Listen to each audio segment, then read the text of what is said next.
कल क्वेश्चन कराए थे कुछ, और कितने क्वेश्चन हो गए थे लगभग उसके। एक क्वेश्चन तो ये बताया था आपको कि स्वतंत्र भारत के पहले और अंतिम भारतीय गवर्नर जनरल कौन थे? सी राजगोपालाचारी। और सवाल ये पूछा जाए कि स्वतंत्र भारत के पहले गवर्नर जनरल माउंटबेटन, और भारत का अंतिम गवर्नर जनरल, उसमें स्वतंत्र शब्द नहीं है, लॉर्ड कैनिंग। और प्रथम वायसराय लॉर्ड कैनिंग। अब बंगाल का पहला गवर्नर जनरल वारेन हेस्टिंग्स, और भारत का पहला governor general Lord William Bentinck. चलिए, इसके अलावा जो बाकी क्वेश्चन है उनको देख लेते हैं एक बार।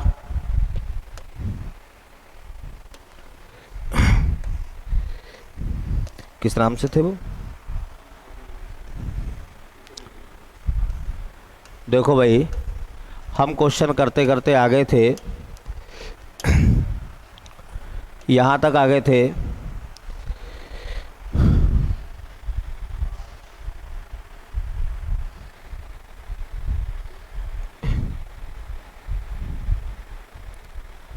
ये भी हो गया था।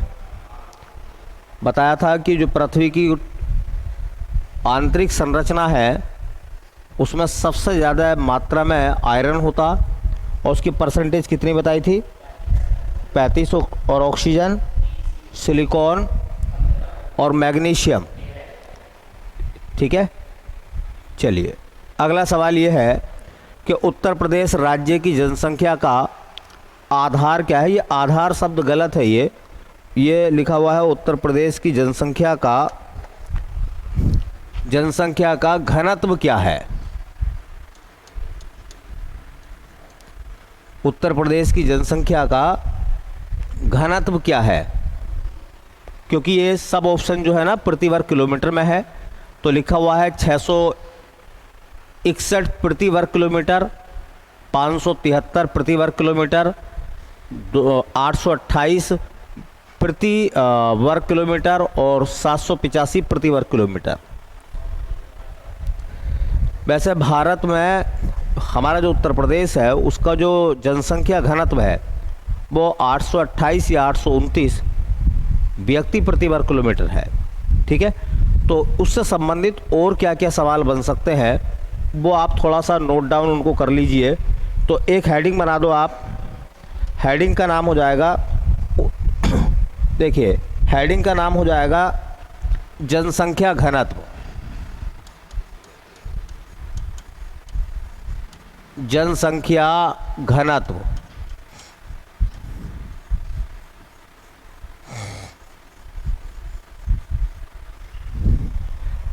अब पहला सवाल तो ये है कि भाई जनसंख्या घनत्व किसे कहते हैं? तो 1 वर्ग किलोमीटर का क्षेत्रफल हो, उसके अंदर जितने लोग रहते हों, व्यक्ति रहते हों, उनकी संख्या को हम क्या बोलते हैं? जनसंख्या घनत्व कहते हैं। तो कभी कभी डेफिनेशन पूछ लेते हैं तो परिभाषा क्या बनेगी? हाँ, प्रति वर्ग किलोमीटर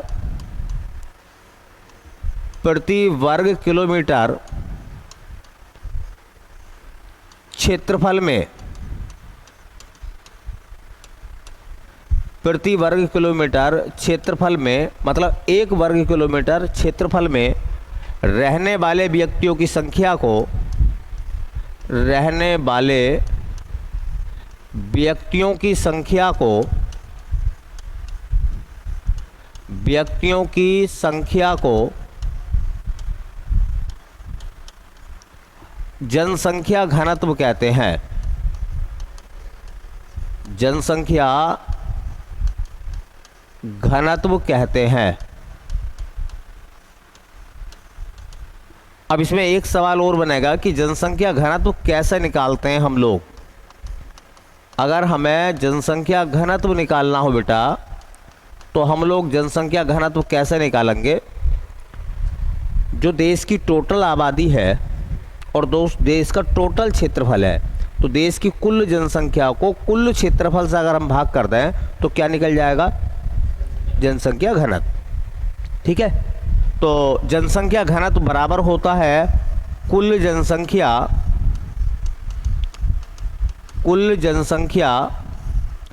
बटे कुल क्षेत्रफल। ये भी थोड़ा याद रख के चलें, ऐसे सवाल भी एग्जामिनर आपसे मालूम कर सकता है। अब यहाँ से उत्तर प्रदेश की बात भी करेंगे हम लोग अलग तरीके से, यूपी की, और भारत की बात भी करेंगे। तो पहले थोड़ी सी भारत की बात कर लेते हैं। भारत की बात ये करते हैं कि हमारा जो देश है भारत का जनसंख्या घनत्व कितना है। भारत का जनसंख्या घनत्व, तो हमारे देश का जनसंख्या घनत्व है 382 व्यक्ति प्रति वर्ग किलोमीटर। 382 व्यक्ति प्रति वर्ग किलोमीटर। इसका मतलब 1 किलोमीटर की रेंज में 382 लोग रहते हैं भारत में।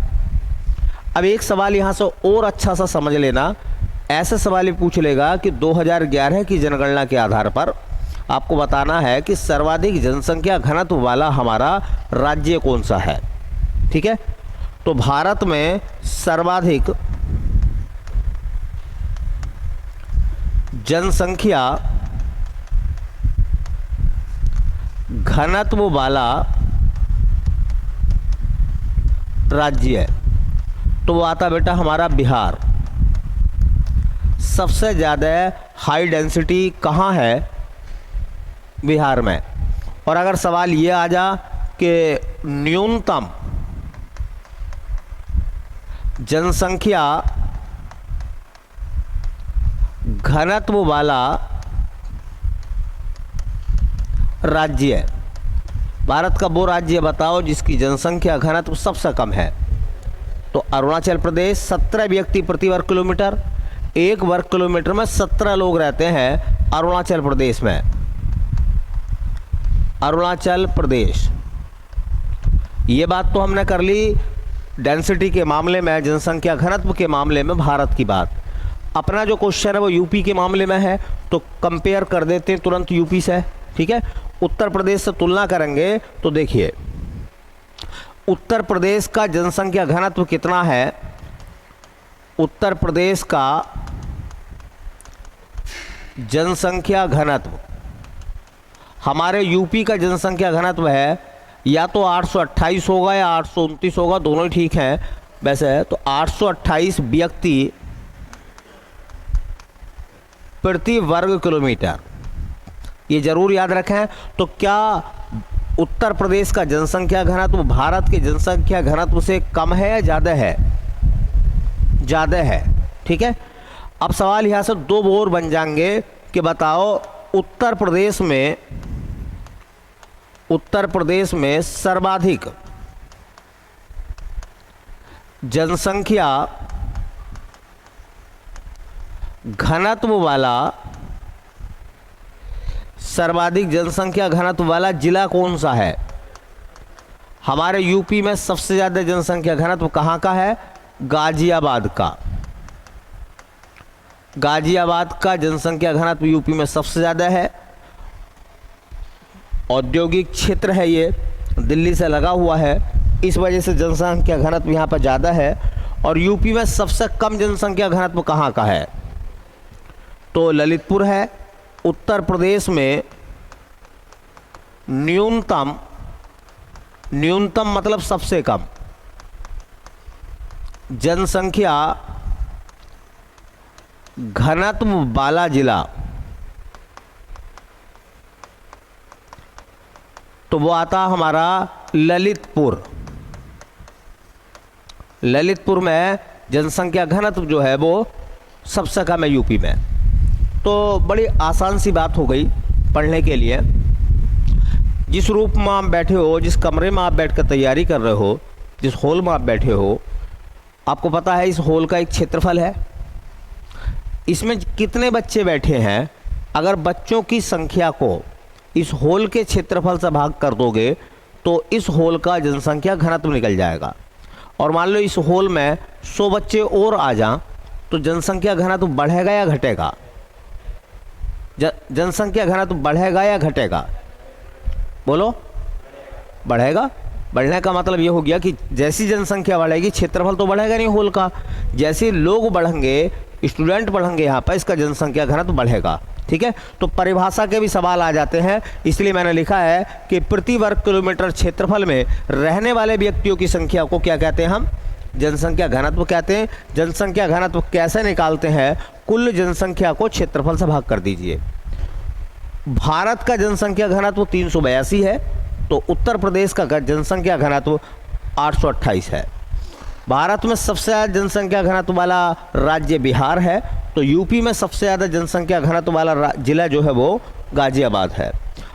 न्यूनतम जनसंख्या घनत्व वाला राज्य भारत में अरुणाचल प्रदेश है, तो यूपी में न्यूनतम जनसंख्या घनत्व वाला जिला जो है वो ललितपुर है। ये दोनों कंपेयर भी हो गई, इंडिया के मामले में भी और यूपी के मामले में भी। ठीक है, चलिए अगले क्वेश्चन की तरफ देखते हैं। हमारा अगला सवाल क्या है? अगले सवाल को देखें तो अगला सवाल कुछ इस तरह से बेटा, ये कह रहे हैं उत्तर प्रदेश राज्य का वर्ष 2016-17 का वार्षिक बजट अनुमान वर्ष 2015-16 का वास्तविक बजट अनुमान की तुलना में कितने प्रतिशत अधिक हुआ है? ये कह रहे थे, इस सवाल उसी बेस पे मैंने लिखा है, चूँकि जैसे पहला था, इस आज के हालातों पे हम अलग लिखेंगे। सवाल ये कह रहे हैं कि 2016-17 का जो बजट था वो 2015-16 के बजट से कितना अधिक है, कितने प्रतिशत अधिक है। लेकिन हम इसकी कंपेयर जो करेंगे, तुलना जो करेंगे, इसे जो बनाएंगे इस सवाल को, वो 16 और 15 के आंकड़ों पर नहीं बनाएंगे। हम बनाएंगे 2024-25 का बजट आ चुका है फरवरी के महीने में, और इससे पहले 2023-24 का बजट था। तो जो अब वाला सरकार ने, यूपी सरकार ने बजट पेश करा है, अब वाला कौन सा? 2024-25 का, ये 2023-24 के मुकाबले में कितने % ज़्यादा है? अब तक का सबसे बड़ा बजट है यूपी सरकार का, जो 2024-25 का बजट है। ठीक है, तो एक हेडिंग में अपनी बात को लिखेंगे और कुछ हेडिंग इस तरीके से लिखेंगे हम, उत्तर प्रदेश का बजट, उत्तर प्रदेश का बजट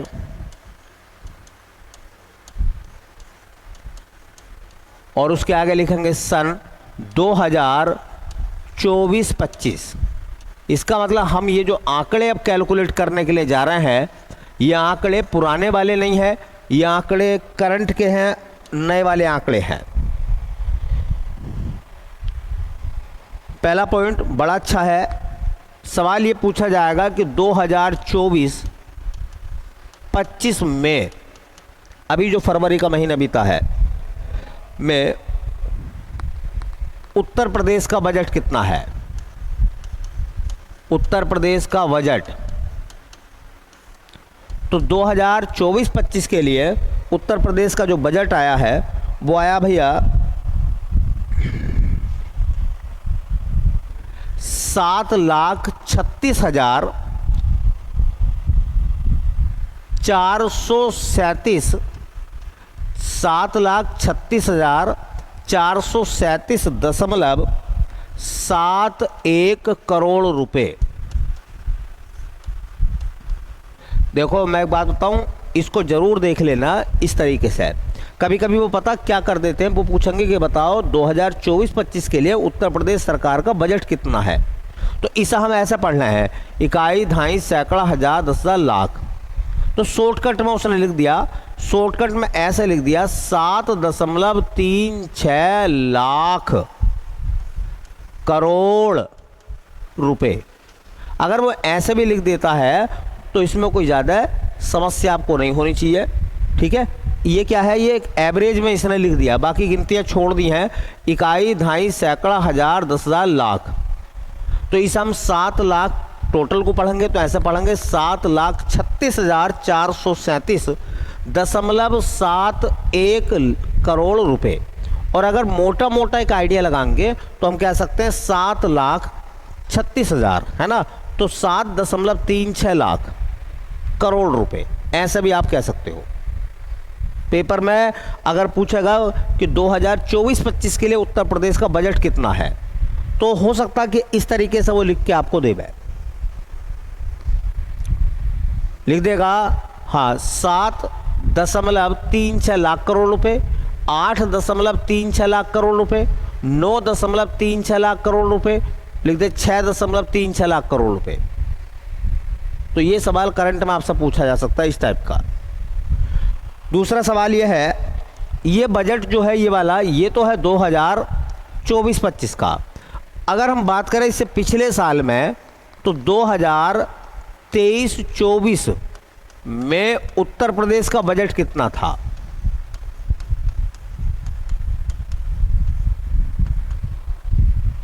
तो बजट था यूपी का 6,90,242.43 करोड़ रुपए। अब ये वाला जो आंकड़ा ना, ये वाला, इसको याद मत रखना आप। ये तो मैंने इस वजह से लिखा है कि ताकि हम लोग कैलकुलेट कर सकें कि हमारा जो बजट था पिछले साल वाला और इस साल वाला। पिछले साल का बजट 6,90,000 मान लो, और इस साल का बजट है 7,36,000। मोटा मोटा आइडिया लगाओ। तो एक बात बताओ, ये वाला बजट पिछले साल के मुकाबले आज वाला बजट ज़्यादा है या नहीं है? ये 7,36,000 है, क्या बोलो? 7.36 लाख करोड़ रुपए, और ये है 6.90 लाख करोड़ रुपए, मतलब 6,90,000 लाख करोड़ रुपए। तो आज वाला ज़्यादा है ना वर्तमान का? कितना ज़्यादा है बताओ? तो बजट में कितने की वृद्धि हुई है? देखिए, सरकार ने बजट में कितने की वृद्धि कर दी है पिछले साल के मुकाबले में। तो बजट में जो वृद्धि हुई है उसका जो परसेंटेज अगर निकालोगे, कैलकुलेट करोगे, तो ये आता है 6.7%। ये क्वेश्चन इंपॉर्टेंट बन जाएगा आपके लिए। एक ये वाला इंपॉर्टेंट रहेगा और एक ये वाला इंपॉर्टेंट रहेगा। पिछले साल के मुकाबले इस साल का जो बजट है वो कितने प्रतिशत ज़्यादा है? बोलो। 6.7%। और कहने लगा कितना ज़्यादा है? तो भैया आज वाले बजट में से पिछले साल वाला बजट घटा दो, ये पता चल जाएगा कितना बजट ज़्यादा है। ठीक है, एक सवाल और बताओ। अच्छा सवाल है कि उत्तर प्रदेश के वित्त मंत्री कौन है? बजट वित्त मंत्री लाता भाई, इस समय उत्तर प्रदेश में वित्त मंत्री कौन है? ऐसा सवाल पूछा जा सकता है मिनिस्ट्री का। उनका नाम है सुरेश खन्ना। क्या नाम है? सुरेश खन्ना। अच्छा, एक सवाल और बता दो, संविधान से जुड़ा हुआ है, इसी से कनेक्ट कर रहे हैं हम लोग। सवाल ये है कि बताइए, राज्य सरकार का जो बजट है वो कहाँ पेश होता है? राज्य सरकार का बजट कहाँ पेश होता है? विधानसभा में, विधान परिषद में? विधानसभा में। तो बजट पेश किया जाता है कहाँ? बजट पेश किया जाता है, सरकार बजट कहाँ पेश करती है? बजट पेश किया जाता कहाँ? विधानसभा में।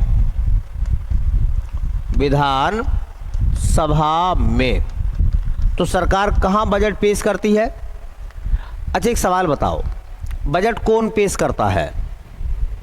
वित्त मंत्री। तो किसने पेश करा होगा? सुरेश खन्ना ने। अच्छा, बजट कौन पेश करवाता है? कौन पेश करवाता बजट? तो आपको पता है, राज्य का राज्यपाल। राज्य का राज्यपाल बजट पेश करवाता है। बजट पेश करता है कौन? वित्त मंत्री। और बजट कहाँ पेश होता है? याद रखेंगे बात है, ये बातें याद रखेंगे ना। बजट विधानसभा में पेश करवाता है। कौन पेश करवाता है? राज्यपाल पेश करवाता है। और पेश करता कौन है? वित्त मंत्री।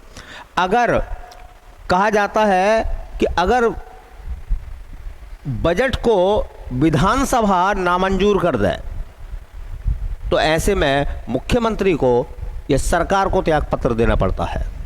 ठीक है, चलिए क्वेश्चन समझ में आ गए। ये जरूर, ये बजट टोटल याद करके जाना, हो सकता है ये वाला आंकड़ा मिल जा, ये वाला आंकड़ा पेपर में मिल जा कि 2024-25 के लिए उत्तर प्रदेश का बजट कितना है, तो 7,36,437.71 करोड़ रुपए। इसे मोटे तौर पे कह सकते हो 7,36,000 बोलो, ये 7.36 लाख करोड़ रुपए अब तक का सबसे बड़ा बजट है ये, ठीक है। और बजट में पिछले साल की तुलना में कितने की वृद्धि हो गई है, 6.7। तो ये जो आंकड़े थे ये वाले, ये आंकड़े थे 2016-17 के। अब 16-17 के आंकड़े तो पूछेगा नहीं, ठीक है, इसलिए हमने इस सवाल को अपने को अपडेट कर लिया। किस मामले में, करंट के मामले में, ठीक है, करंट के मामले में। कल वाला क्वेश्चन भी करंट का था, वो भी अपडेट करा था हमने, डिफेंस का बजट, रक्षा मंत्रालय का बजट। चलिए अगला सवाल देखते हैं। अगले सवाल में कह रहे थे हमसे पृथ्वी का अर्धव्यास कितना है। भाई पृथ्वी का अर्धव्यास, आधा व्यास और आधा व्यास तो त्रिज्या कहलाती है। तो पृथ्वी की त्रिज्या पूछ रहे हैं, ये कह रहे हैं हाँ 5,999 किलोमीटर, 6,371 किलोमीटर, 6,990 किलोमीटर, 9,066 किलोमीटर। बताओ आपका आंसर क्या है। आंसर है बी ऑप्शन, अर्थात 6,371 किलोमीटर पर पूरी पृथ्वी का व्यास है, अर्धव्यास है। त्रिज्या है ये, अर्धव्यास त्रिज्या को कहते हैं। और अगर इससे व्यास बनाओगे तो दुगना कर देना। तो वैसे मोटे तौर पर हम 12,600 बोल देते हैं, 12,600 हो भी जाएगा। अगर इसे 6,300 मान लोगे और इसका दुगना करोगे तो 12,600 के आसपास व्यास बन जाएगा, ठीक है। दो एक बात और नोट कर लो, देखिए पृथ्वी का आकार, और इसी में हेडिंग बना के कुछ चीज़ों को हम लोग नोट डाउन कर लेंगे। जैसे पहला सवाल है, हाँ पृथ्वी का, अगर मैं कहूं कि पृथ्वी का अर्धव्यास, और बेटा अर्धव्यास को हम लोग क्या बोल देते हैं, त्रिज्या। तो पृथ्वी का अर्धव्यास, ये त्रिज्या जो है वो 6,371 किलोमीटर है। और हम मोटे तौर पर इसे 6,300 भी कह देते हैं। अगर मैं पूछने लगूं तुमसे कि भाई पृथ्वी का ये तो अर्धव्यास है, पृथ्वी का व्यास कितना हो जाएगा, हो सकता है पृथ्वी का व्यास कंफर्म कर ले आपसे, तो इसका दुगना कर दो ना। अब त्रिज्या का दुगना व्यास कहलाता है, 2 से गुणा कर देंगे, 2 ही करा 2, 2 सत्ते 14 है, 2 तिया 6 और 1 7, तो 6 दूनी 12 है। 12,742 किलोमीटर जो है वो हमारी पृथ्वी का व्यास है, डायमीटर है। बताओ पृथ्वी का द्रव्यमान कितना है। पृथ्वी का द्रव्यमान, ऐसे सवाल भी मालूम कर सकता आपसे। पृथ्वी का वजन तो वो होता है, इसे वैसे हम कहते हैं 5.9 गुणा 10 की पावर 24 किलोग्राम। इसे कभी कभी तुमने देखा होगा शॉर्टकट में लिखा हुआ 6 गुणा 10 की पावर 24। अब ये 5.9 है, इसे 6 कह सकते हो ना। तो अगर ये ना हो तो ये वाला भी लिख सकते हैं 6 गुणा 10 की पावर 24 किलोमीटर, सॉरी 24 किलोग्राम। बताओ हमारी पृथ्वी का घनत्व कितना है। पृथ्वी का घनत्व, तो हमारी पृथ्वी का घनत्व है 5.5 ग्राम प्रति सेंटीमीटर क्यूब, प्रति सेंटीमीटर क्यूब। इस बात का मतलब पता क्या है, इसका मतलब क्या है, एक जो है बर्तन ले लें आप, जिसकी लंबाई 1 सेंटीमीटर हो, उसकी चौड़ाई 1 सेंटीमीटर हो, और बर्तन 1 ही सेंटीमीटर गहरा हो, उसमें मिट्टी भर लो, भर लिया आपने, उस मिट्टी का वजन तोलोगे तो वो वजन आएगा 5.5 ग्राम। वो कहलाता है घनत्व। आगे बात समझ में, उसे क्या बोलते हैं हम, घनत्व कहते हैं। 5.5 सेंटीमीटर प्रति क्यूब, 5.5 ग्राम प्रति सेंटीमीटर क्यूब। एक और सवाल देखो, पृथ्वी पर गुरुत्वीय त्वरण का मान कितना है? पृथ्वी पर गुरुत्वीय त्वरण का मान जो छोटा जी होता है, सुना होगा 9.8, बोलो 9.81 मीटर प्रति सेकंड स्क्वायर। गुरुत्वीय त्वरण का मान होता है, छोटे जी का मान होता है 9.8 मीटर प्रति सेकंड स्क्वायर या 9.81 मीटर प्रति सेकंड स्क्वायर। एक और आखिरी सवाल बताना है आपको, हमारी पृथ्वी की आकृति कैसी है? पृथ्वी की आकृति या आकार, ऐसे सवाल पेपर में पूछ लेता है। हाँ, तो उसे कहते हैं लधवक्ष गोलाभ। लधवक्ष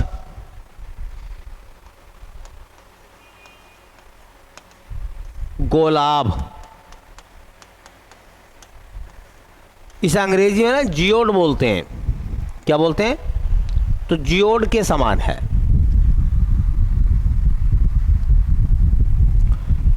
जियोड के समान है, ठीक है। तो इस सब इंपॉर्टेंट क्वेश्चन है, आने वाले समय में इस तरीके की बातें भी आपसे मालूम कर सकता है एग्जामिनर। पृथ्वी का अर्धव्यास बताओ, पृथ्वी का व्यास बताओ, पृथ्वी का द्रव्यमान, पृथ्वी का घनत्व, पृथ्वी पर गुरुत्वीय त्वरण का मान, पृथ्वी का आकार, ऐसे सवाल बन सकते हैं। क्योंकि ये बेसिक जानकारी है, कोई ज़्यादा कॉम्प्लिकेटेड मसला नहीं है इसका, ठीक है। तो इस तरीके के सवाल एग्जामिनर आपसे मालूम कर सकता है। चलिए अगले सवाल की तरफ चल रहे हैं, और अगला सवाल हमारा कुछ इस तरह से है। ये कह रहे हैं कि उत्तर प्रदेश राज्य में किस जिले में लिंग अनुपात सबसे अधिक है? उत्तर प्रदेश का वो जिला कौन सा है जहां पर लिंगानुपात, अंग्रेजी में कहते हैं जेंडर रेशियो, जेंडर रेशियो कहां सबसे ज़्यादा है? तो आजमगढ़ है, देवरिया, गोरखपुर और जौनपुर। लिंगानुपात वयस्क वाला पूछ रहे हैं, बच्चों वाला नहीं, वयस्क का, तो वो जौनपुर में है, ठीक है। कहाँ है? जौनपुर में, ठीक है। तो एक हेडिंग बनाएंगे, उसका नाम हो जाएगा उत्तर प्रदेश में लिंगानुपात। उत्तर प्रदेश में लिंगानुपात, उत्तर प्रदेश में लिंगानुपात। लिंगानुपात दो प्रकार से बेटा हम कैलकुलेट करते हैं, एक वयस्कों का होता है और एक शिशु का होता है, 0 से 6 वर्ष की उम्र के बच्चों का। तो 0 से 6 वाला नहीं पढ़ना है, हम वयस्क वाला पढ़ना है, ठीक है। लिंगानुपात किसे कहते हैं भाई? पहला तो ये जानना जरूरी है।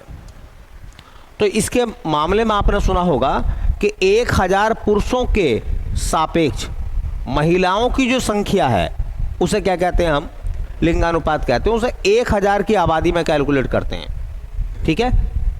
उसे 1000 की आबादी में कैलकुलेट करते हैं। तो 1000 पुरुषों की तुलना में जितनी महिलाएं हैं, महिलाओं की वो संख्या क्या कहलाती है? लिंगानुपात कहलाती है। तो डेफिनेशन के भी सवाल आ जाते हैं, याद रखें। जेंडर रेशियो 1000 में कैलकुलेट करते हैं हम लोग। तो 1000 पुरुषों के सापेक्ष, 1000 पुरुषों के सापेक्ष महिलाओं की संख्या, महिलाओं की संख्या, महिलाओं की संख्या को लिंगानुपात कहते हैं। लिंगानुपात कहते हैं।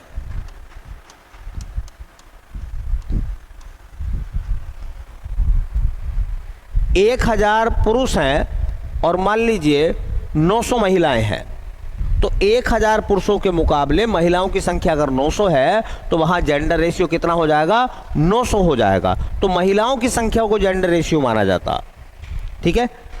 अब देखो याद रखें, हाँ एक सवाल तो याद रखें, भारत के मुकाबले में, भारत में लिंगानुपात कितना बताओ? भारत में लिंगानुपात की वैल्यू क्या है ये बतानी है आपको। आंकड़ा कितना बेटा? 943। इसका मतलब क्या समझेंगे इस बात को लेकर हम कि भारत में 1000 पुरुष अगर हैं तो उनके सापेक्ष 943 महिलाएं हैं। बोलो। और आपको पता होगा कि समाज जो होता है वो महिला और पुरुष दोनों को मिलाकर बनता है। एक अच्छा समाज वो होता है जहां महिला और पुरुषों की संख्या इक्वल होनी चाहिए, ना तो महिलाएं कम हो ना पुरुष ज़्यादा हो, ना पुरुष कम हो ना महिलाएं ज़्यादा हो। तो सबसे अच्छा जेंडर रेशियो कौन सा माना जाएगा? जहां महिला और पुरुषों की संख्या सेम हो, बराबर हो। ठीक है। अब सवाल निकलता है, बताइए कि भारत में सर्वाधिक लिंगानुपात वाला राज्य है। भारत में सर्वाधिक लिंगानुपात वाला राज्य है। कोई बताएगा इसका आंसर क्या होगा? केरल। Very good, Kerala. और अगर मैं तुमसे सवाल उल्टा मालूम कर लूं कि भारत में न्यूनतम लिंगानुपात वाला राज्य है, लिंगानुपात वाला राज्य है, भारत के उस राज्य का नाम बताइए जहां जेंडर रेशियो सबसे कम है। तो वह है हरियाणा। हरियाणा में पुरुषों के मुकाबले महिलाओं की संख्या बहुत कम है। ठीक है। अब सवाल निकल कर आता, ये बात तो हम लोगों ने कर ली किसके मामले में? भारत के मामले में। ऐसे हम चलते हैं उत्तर प्रदेश के मामले में भैया, तो कंपेयर कर लेते हैं। जैसे जनसंख्या घनत्व को हमने कंपेयर करा था, तो उत्तर प्रदेश में लिंगानुपात कितना है? उत्तर प्रदेश में लिंगानुपात, यूपी का लिंगानुपात है 912 है। अब बताओ यूपी का जो लिंगानुपात है वो भारत के लिंगानुपात से कम है या ज़्यादा है? कम है। हमारे उत्तर प्रदेश में 1000 पुरुषों के सापेक्ष कितनी महिलाएं हैं? 912 है। ठीक है, 912 है।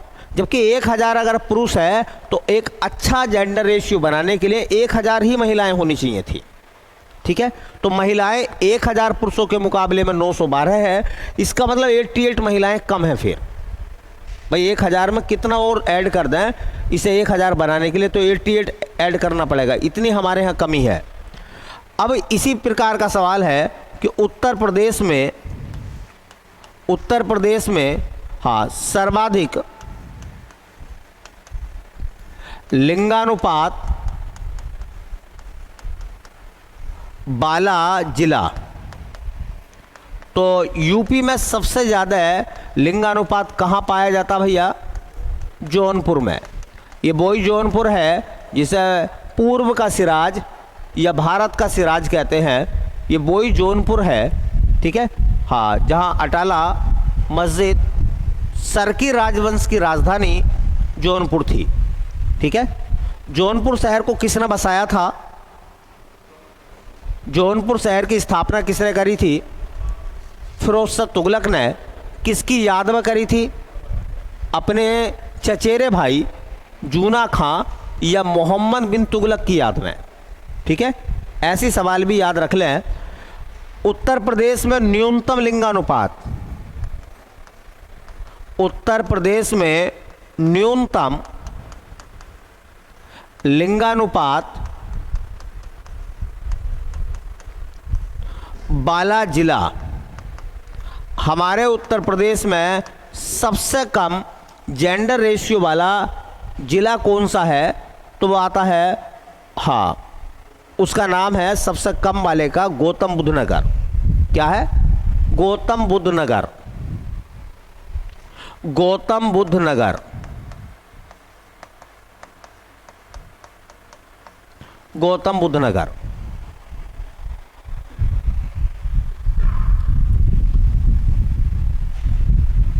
गौतम बुद्ध नगर। तो देखो भारत का लिंगानुपात 943 है, तो हमारे यूपी में है 912 है, कम है। अच्छा, भारत में सबसे ज़्यादा लिंगानुपात केरल में है, तो हमारे यूपी में सबसे ज़्यादा जेंडर रेशियो जौनपुर में है। भारत में सबसे कम लिंगानुपात हरियाणा में है, तो हमारे यूपी में सबसे कम कहाँ है? गौतम बुद्ध नगर में। ठीक है। और 1000 पुरुषों के सापेक्ष महिलाओं की संख्या को हम क्या बोलते हैं भैया? लिंगानुपात कहते हैं। ठीक है। चलिए अगले सवाल की तरफ। अगला सवाल है हमारा, ये कह रहे हैं कि निम्न में से उत्तर प्रदेश राज्य के राज्यपाल का कब्जा कभी नहीं रहा। कब्जा नहीं होगा, ये थोड़ा लैंग्वेज गलत होगी इसमें।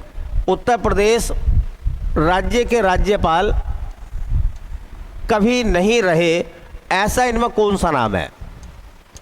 ऐसा व्यक्ति कौन सा है जो यूपी का कभी राज्यपाल नहीं बना? यूपी का राज्यपाल इनमें से कौन सा नहीं बना है? ये आपको सवाल का जवाब देना है। ये कह रहे हैं चंद्रभानु गुप्ता, ये कह रहे हैं HP मोदी, ये कह रहे हैं प्रियलाल मणिकलाल मुंशी, दुर्गुला रामकृष्ण राव, ये वो KM मुंशी हैं।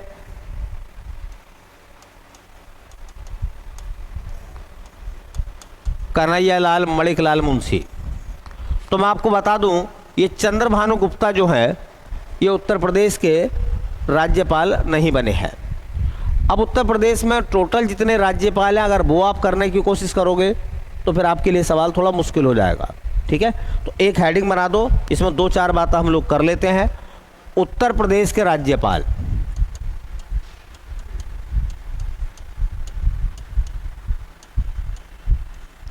उत्तर प्रदेश के राज्यपाल। पहला सवाल यह है,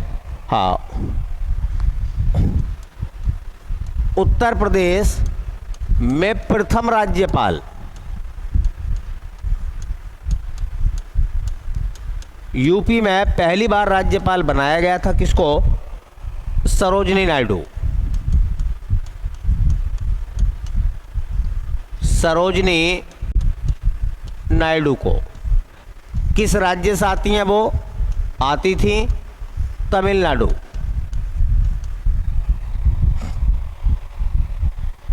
तमिलनाडु। एक सवाल ये भी आपके सामने पूछा गया होगा, कई बार आता है सवाल, या तो ऐसे मिलेगा भारत की प्रथम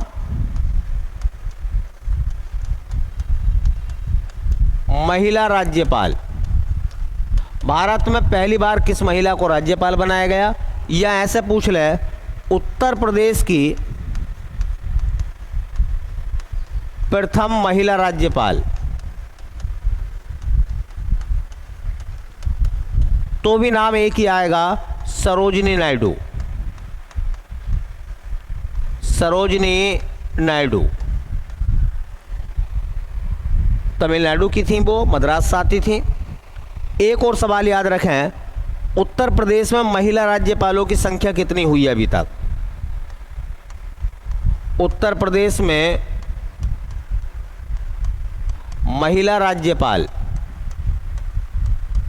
उत्तर प्रदेश में महिला राज्यपाल कौन कौन बनी है? तो 2 महिलाएं राज्यपाल बनी हैं अभी हमारे यहाँ। एक नाम है सरोजिनी नायडू, सरोजिनी नायडू, और बेटा दूसरा नाम है आनंदीबेन पटेल। आनंदीबेन पटेल। एक और सवाल बड़ा अच्छा सा पूछा जाएगा, उत्तर प्रदेश में वर्तमान राज्यपाल, उत्तर प्रदेश में वर्तमान राज्यपाल, यूपी में वर्तमान में राज्यपाल कौन है? तो उनका नाम आनंदीबेन पटेल है। अच्छा बताओ, आनंदीबेन पटेल किस राज्य से आती हैं? कहाँ की रहने वाली हैं वो? गुजरात की। और ये उत्तर प्रदेश की 26वीं राज्यपाल है। यूपी में इनका नंबर कौन सा है? ये 26वीं है। राम नाईक थे इनसे पहले, उनका नंबर था 25वां। ठीक है, ये 26वीं हैं, इसका मतलब इनसे पहले 25 लोग जो हैं और राज्यपाल बन चुके हैं। उनमें चंद्रभानु गुप्ता जो हैं वो कभी भी उत्तर प्रदेश के राज्यपाल नहीं रहे हैं। ठीक है, हाँ देखो, चंद्रभानु गुप्ता उत्तर प्रदेश के कभी राज्यपाल नहीं बने हैं, याद रखेंगे। और HP मोदी है, कन्हैयालाल मणिकलाल मुंशी है, दुर्गुला रामकृष्ण राव हैं, ये सब उत्तर प्रदेश में क्या बने हैं, सब उत्तर प्रदेश में राज्यपाल बने हैं। 26 लोग अभी तक जो है उत्तर प्रदेश में राज्यपाल बनाए गए हैं। ठीक है, चलिए बाकी देखते हैं।